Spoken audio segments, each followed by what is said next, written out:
Alright, isang magandang araw po sa inyo ulit mga kabutsawals. Another vlog, another house and lot for sale tayo.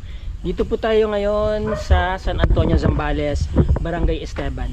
Ngayon, nasa interior po itong Barangay Esteban, ano. Pero kapag dito po kayo, papunta kayo dyan sa kalsada na yan. Ang labas po niyan, 5 minutes, nasa San Marcelino District Hospital na kayo, doon sa National Highway. Yang daan na to, 5 minutes lang. And then dito, yan, alam niyo naman siguro yung pundakit. Pag dinire-diretso niyo to, lalabas kayo ng National Highway. Pero San Antonio na yon, mga a few minutes, mga 1 minute from there, andun na po kayo sa downtown ng San Antonio, Zambales. So itong San Esteban, Barangay Esteban ay huling barangay ng San Antonio. Boundary nito San Marcelino na. San Marcelino. Anong boundary ng barangay? Linusungan po. Linusungan, ayun, Linusungan. So, tignan natin yung bahay na binebenta, tanong natin kung gaano kalaki, tanong natin ang presyo. Syempre, tignan natin kung may tawad doon sa presyo ng mga may-ari. Okay? Let's do it. So, ayan, ito po yung frontage ng property, no? So, mula doon hanggang dyan, yan po yung frontage niya. So, yan yung bahay. So, makikita nyo yung itsura ng bahay mula dito sa main thoroughfare ng barangay na to, no? Kung mapapansin nyo, dito dumadaan lahat ng mga tricycles. Okay? Mula doon sa street na yun papunta doon, marami na po mga bahay doon, mga magaganda rin. So makikita nyo mga katabing bahay dito, magaganda. Ayan, no? Ayan. Dito, yung katabi niyang bahay, malaki ang bakuran, no? Ayan. Ang bahay yan ni Rich Dad. Ayan, no? Okay, so pasukin po natin. Pasukin. Ang pangit na mapakinggan, ano? Tignan po natin yung loob ng bahay. Tapos tignan din natin muna syempre yung kanyang paligid. So pagpasok niya dito sa gate, andyan na 3 puno ng kasoy kaagad ng bubungad sa inyo dyan. This is the parking space. And then ikot tayo mamaya doon. Ito yung garden. Medyo hindi lang po na asikaso, no? Pero ang ganda ng garden kapag nilagyan po ng mga halaman yan, 'di ba? Maganda ang bahay, nakita nyo, modern. Oh. Stainless ang ang kanyang gutter. Malalaki din yung tubular na grill sa labas. Then may pinto dyan.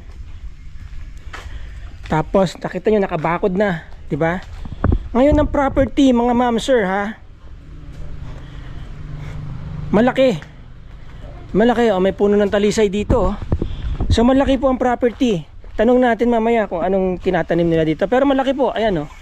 Kung nakikita nyo yung bakod na yan, hanggang dun sa dulo, yung may kahoy na yun, may mga puno na mataas doon.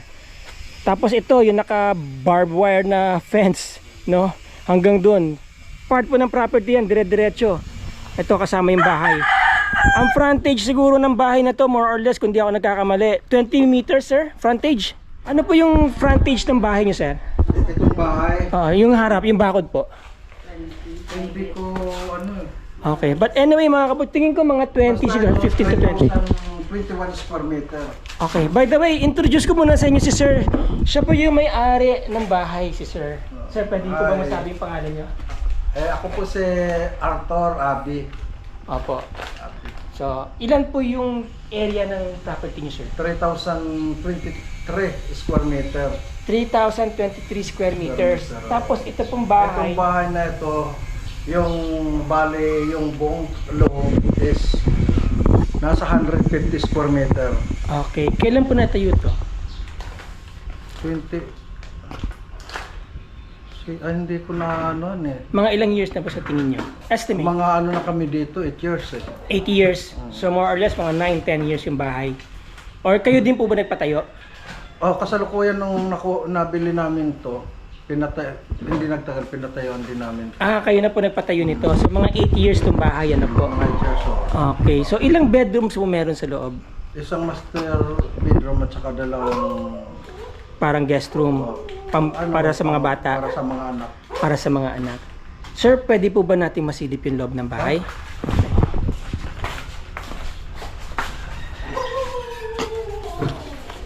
Alright, so ito po ang area ng kitchen.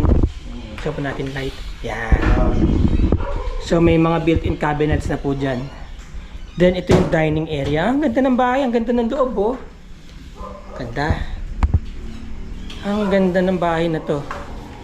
O, di ba? Sakto lang. Sakto lang sa isang pamilya. Sakto sa isang pamilya. Oh, meron pa kayong, bukod doon, may lababo kayo doon, meron din kayo dito. Ayan o. Ito yung sa mga anak ko. Ito si Armin ko.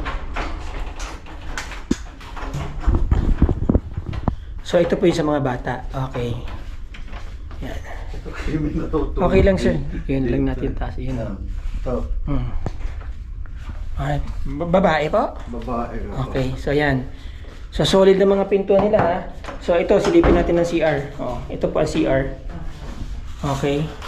Nandiyan ang paliguan. Okay, labato, water closet. And then dito may another room. Oh, yan. Wow, kids room, no? Sa anak niya. Oh, sa anak niya. Yan. Isa lang po ba anak niyo? Tatlo. Tatlo. Okay. So, lamig dito sir ah. Malaki. Ano pong size ng room sa tingin niyo? Hindi ko lang nasukat ito. Oo. Ano na ito. Feeling ko mga 5 by 10 siguro. 50 ano? Siguro. Oo. So, kung mapapansin nyo, no, mga kabutsuwals, diba, yung pintuan nila hindi magkatapat. Ganyan daw sa mga feng shui. Kailangan hindi magkatapat yung mga pinto. Oo. Eto. Okay, ito maganda yung Main door. pinaka main door. Sliding ano po? Sliding, oo. Yan. Yun. Ganda pa. Ayan. Doon tayo galing kanina, yun yung gate ni sir. Okay, tapos ito pa yung master's bedroom.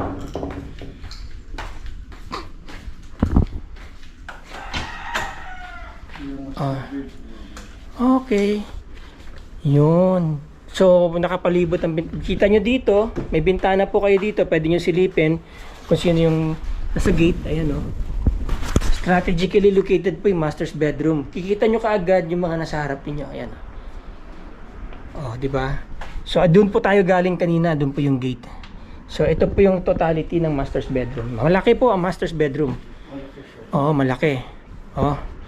Tapos, yan ang CR. May sariling CR. Oh, yan. Kahit na hindi na kayo lumabas maghapon. Okay, ang ano po, ang tiles hanggang kisame, oh. Full tiles. Hanggang yan po, hanggang sa kisame ang tiles. Okay? So, yan. May shower enclosure. Alright, so shower, lavatory, and water closet. Okay, sir. Punta po tayo sa usapang magkano. Sir, pasok po tayo sa bentahan. Presyo ng bahay nyo. Magkano nyo po binibenta yung bahay nyo, sir? Flat na 7 namin na 7.2. 7.2. Hindi 7 flat. 7 flat. Fix na yon. Fix na para sa amin yun. Para sa inyo. Oo. Okay. So, paano kung may 6.5 ako ngayon, bibigay nyo? Hindi ko alam kung ano ang... Kasi wala pa naman ang misis ko. Pag-uusapan nyo pa mag-asawa, syempre. Baka mamaya sa labas kayo ng kulambo matulog. Fix na yun sa 7M. Fix na yun. Fix na talaga. Ayaw magpatawad ni sir. So, anyway, maganda naman po talaga ang bahay. Nakita nyo ang laki ng property. Di ba? Tapos isa po sa mga prime residential area po itong lugar nila. Nakita nyo naman yung mga kapitbahay nyo. Maganda. Ang bakod niyang kabilaan. Kabilaan na ang bakod. Di na kayo po. Nung binili namin ito, kaya gusto namin bilhin dahil meron ng bakod kabilaan. Opo. Pero kung sila magpapabakod nun, ilang milyon din ang gagastusin doon, di ba? Malaki rin. Oo, malaki din. So, yan. Maganda yung bahay ni sir talaga, oh. Oh. So, 7M, binibenta ha. Ayan, kontakin nyo lang ako dyan. Yung mga interesado, alam nyo naman yung contact details ko. Nandyan po lahat sa baba. Tayo sa loob ng bahay, kausap natin si sir kanina, no? So, dito may kubo-kubo na siya. Yun yung sinasabi na property. Merong dirty kitchen po dito, ha? And then dito, merong veranda. Ayan, dirty kitchen. Alright? So, dito, kung meron po kayong maid or meron po kayong kasambahay, ito po, meron ditong maid's quarter. At may CR na rin po dito. Ayan, may CR na rin dyan. Okay? So, alright, yun mga kabutsawals, ano? Na-tour ko na naman kayo sa isang magandang bahay dito sa San Antonio, Zambales. Alam nyo, maganda po talaga mag-invest sa mga properties, especially dito sa Zambales. Mabilis tumaas ang presyo ng mga lupa ngayon dito sa Zambales. So, instead na i-bank nyo yung pera nyo, di ba, i-land bank nyo na lang, di ba? para lang kayo nagla-land banking. So nag-appreciate naman ang presyo niyan. Kumbaga kita nyo naman yung property, oh. Maganda, nakabakod na, no. So sa 7M, wala pong kasamang furnitures dun, ha. Yung bahay lang yon para maliwanag sa inyo. Pero yung mga aircon, sabi nila iiwanan daw. So kung gusto nyo po akong makontak, at para makontak nyo syempre si sir, yung may-ari po ng bahay, andyan lang po lahat ng contact details ko. Pindutin nyo lang yung more dyan, no, dyan sa baba, diba? Nandyan po yung aking email, nandyan po yung aking Viber, WhatsApp, Globe, Smart, at saka yung FB link, yan. Sasagutin ko po kayo kaagad. Kung hindi ko man po kayo masagot kaagad, I make sure within 24 hours, meron po kayong kasagutan sa mga tanong nyo. Again, maraming salamat po.